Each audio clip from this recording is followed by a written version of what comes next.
Yeah, guys, welcome to our live analysis. Guys, let's pay attention. I'm gonna be analyzing live Nasdaq here so that we can be able to learn and to see how, like, why is it we have to buy now or sell now. So, I don't know what's wrong. Yeah, so guys, in the meantime, let me share the screen. So here I won't be waiting for many people. I will just pass straight to the content.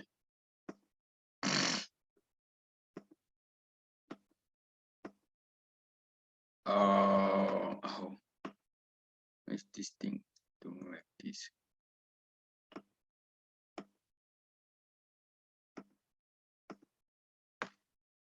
Where's my platform?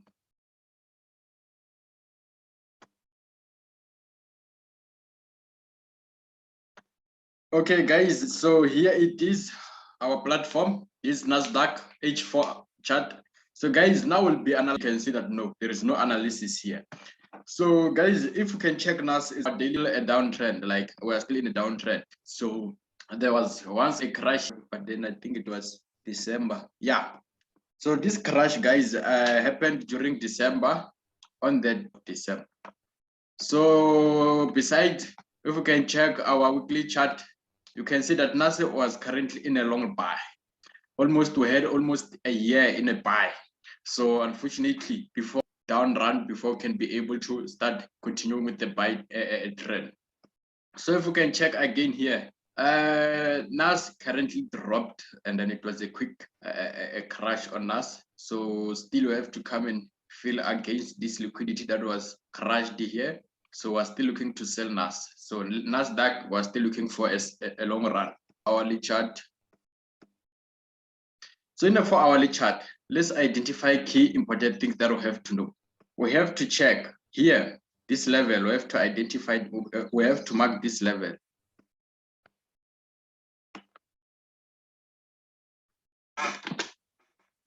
We have to mark this level. Below that level, we had a liquidity injection.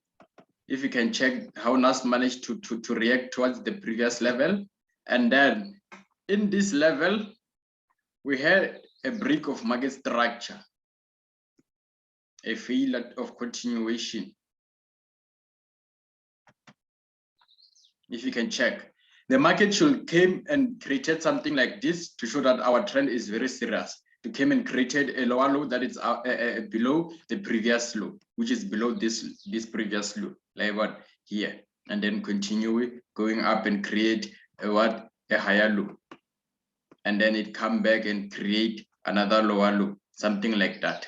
So okay, that's not a problem. So let's be identifying much important levels, and then if we can check higher low, and then the structure can be able to see the market structure of Nasdaq.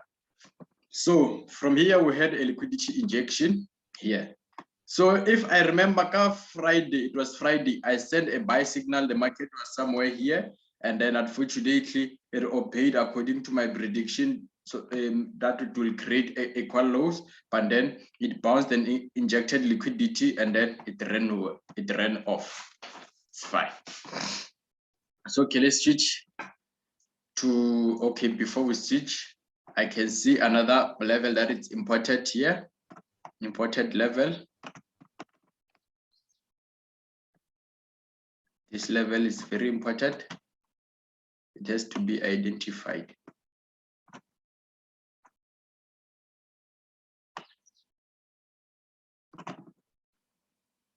So in this level, let me shift this thing. Okay. In that level that I've identified, let me be trying to write there so that you can be able to see everything. We had equal highs. Oh, why is not typing? We had equal highs there. Yeah. We had equal highs. Let me decrease the font. We had equal highs here. You can be able to see. We had equal highs, and then market prices traded off away from that level. Once we managed to see that equal highs, and then this is just a a sign that, okay, that level is very sensitive. So for now, guys, as I'm telling you that we're looking to sell, just that yesterday we sold quickly and then we got kicked out. Now, this is our equalize. And then here, if we can be able to see, we also had equal lows there.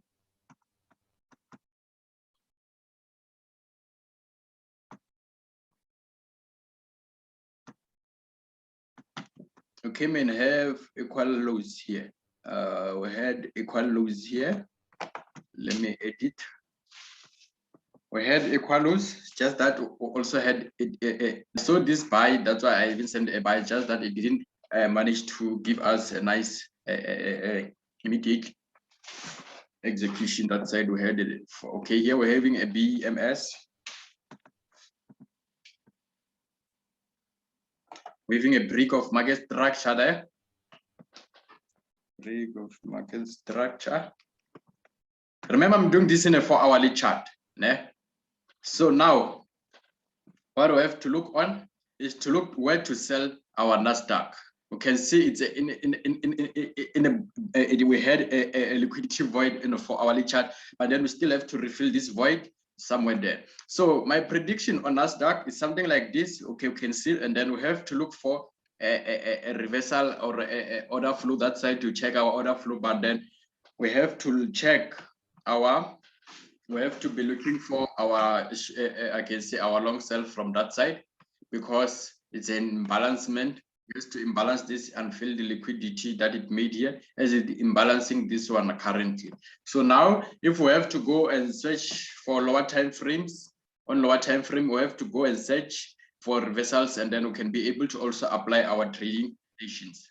So if we check that side, here it is what I was talking about, the liquidity injection. So unfortunately, many people got trapped there. Let me make it clear, a bit clear. Many people got trapped there by this liquidity injection. So now we can't be able to buy here in such a move. So let's switch to a hourly, a 15 minutes time frame and check on Nasdaq.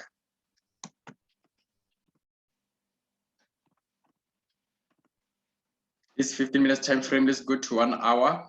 Yeah, so on a 1 hour chart, we can be able to see everything clear.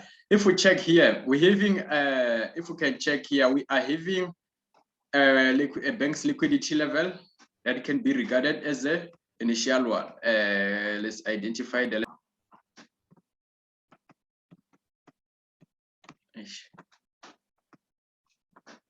here's my level. I take it from the previous rejection, and if we can check, we are having many levels. If we check, we have this one. Okay, we have this one, we have this one, and then we can also come and have another one there. So another thing, yesterday I sent Nasdaq. It was here on our order block somewhere. It was I tried to identify this order block here, and then it was promising to activate it, but unfortunately it got kicked out. This was our order block, and then even here it was activated, and then it came and activated, and it went down. So I was so happy when I see it crashing so that we can win our trades, but unfortunately it came and kicked us out. So now we're searching for, we're hunting for a second entry. So if we can check there, this is our key level that we can be able to look for a big reversal. This level, can regard this level as our, okay, I will highlight it. This level. So now we have to switch back again to our 15 minutes time frame. Check how we use multiple time frames.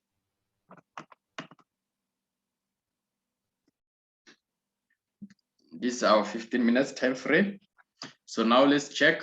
Let's only focus on the London session and the New York session. And then London session, where it started around, okay,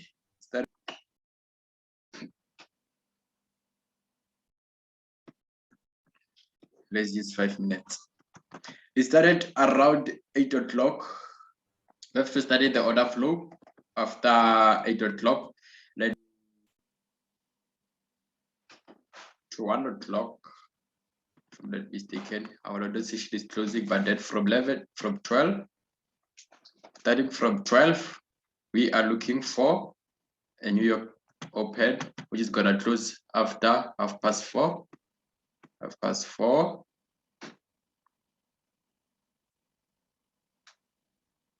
That's why I find us being strategic that side after 4:30. So okay. From here to there,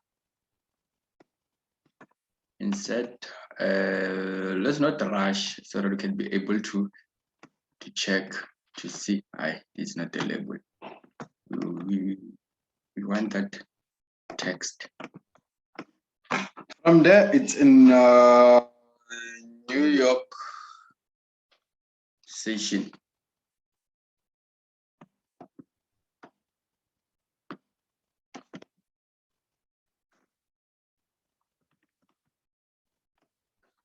Let me increase. Yeah, New York session. And then here we are having our London session. This is our London session. Our London session.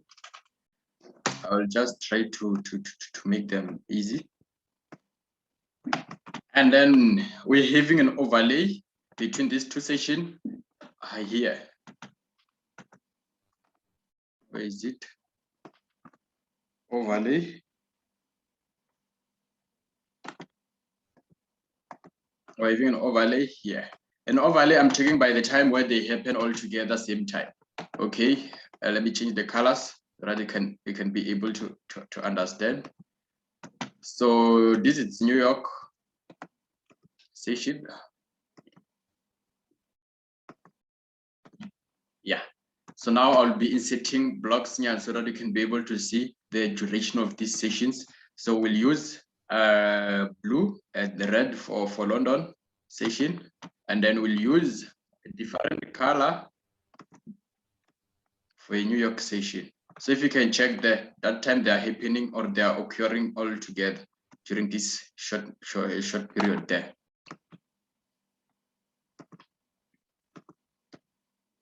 Yeah, so if you can check, at least it's identifiable. We're having London session from 8 o'clock to 12 o'clock. 12 o'clock, I mean, like it's our New York session opening, but then yet still our London session is still taking place. And then it closes by 1 o'clock, our London session. Then this one, it closes by 4:30. It was 3:30, and then they extended it to 4:30. So now, why are we using these things? We are using them to be able to see how the market will react towards this session. So mostly the secret is that we can have either like a high or a low, one high, one low in each of the sessions here. So if we can check during our London session, the market just managed to trade a bullish the whole session. And then now if you check, it's going to go up. It's still going to go up. So during the New York session, it's where we can be able to look for a continuation trend. So knowingly that when we use our 15 minutes time frame, we are still looking for a short buy that is going to give us a retest inside this bargain. Well, now we can't buy, we can sell, but then even if we know that Nasdaq is going to buy, we have to wait for that buy to be promising and strong. So the moment it buys, we are going to get happy so that we can be able to sell. So this can be our max liquidity level.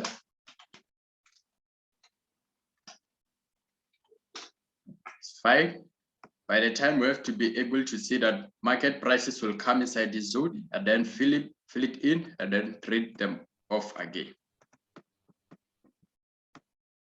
So now the only thing that we have to wait is for us to come and fill our zone like this and then trade off and then stop loss above, stop loss somewhere here, and then from there we'll go with it down.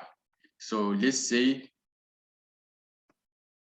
let's simply draw our risk to reward ratio on this setup that is upcoming that side. Obviously our stop loss it's identifiable already. Now the thing that we have to be looking to it is something like this. This is our current. This is our current outlook. It's our current outlook on Nasdaq. This is our current outlook. Let me simply identify it. Simple like that. And this is our current outlook on Nasdaq. I will save this setup and then you'll see it will okay at the end of the time. We managed to win, to either win it or what. So, but then this is our current outlook on Nasdaq. So let me make this setup to be more effective. Then try to identify each important level. I'll make it to be clear and simple. So guys, don't miss this setup. Just that yesterday our sell trades we couldn't win them, even though we had our injection, liquidity injection there. It's okay. When we go back to our 5 minutes time frame, let's check, let's study the market price order flow. Let's use 1 minute time frame to be able to see. So guys, if we check now, check how Nas is currently buying. It bought. Remember, our order flow reversal signal is something like this. It buys, and then it starts resting, it rests, and then from there it sells. This is our current sell setup or sell reversal or pattern on order flow. So if we check now, we are still having something like this. Market sold a bot, and then now it's starting to act as if it's resting. It's not resting. It will continue going bullish. It's just that now our new session is coming to open, New York session by 12 o'clock.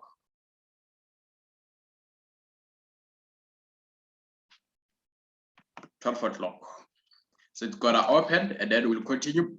It will continue in a bullish run. If we check here, it's not gonna break below, and then it will continue running bullish.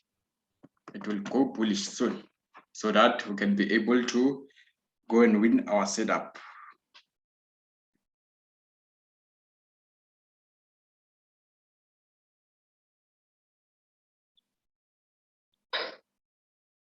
So let's just relax and see the way Nasdaq will react towards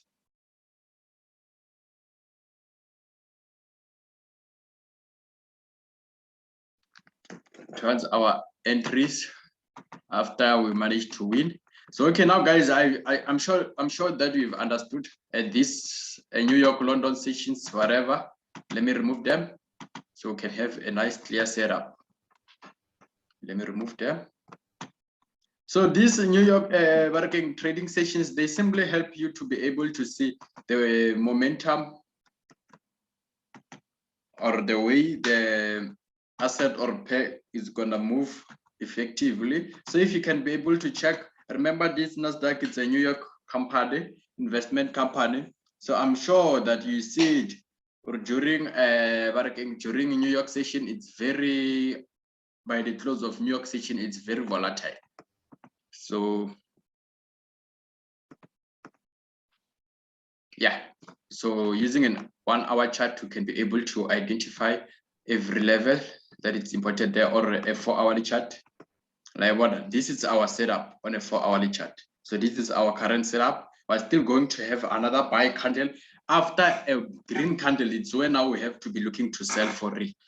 This is a 4 hourly chart. It's still going to go up, as now it's a dark. If you check what I was telling you, it's doing it. You see, I told you don't break below this level. It's gonna just continue rolling up. I don't say buy. Now we are looking for it to come and refill our red level, bank's liquidity level as a retest, and then it starts crashing down. Then from there, immediately it goes around near our red level. It's where I'm gonna be sending a signal, a sell signal. So just get ready or be checking it on your setup, on your platforms there. Immediately it comes around the green level, the red level or bank's liquidity level, I'll release the signal.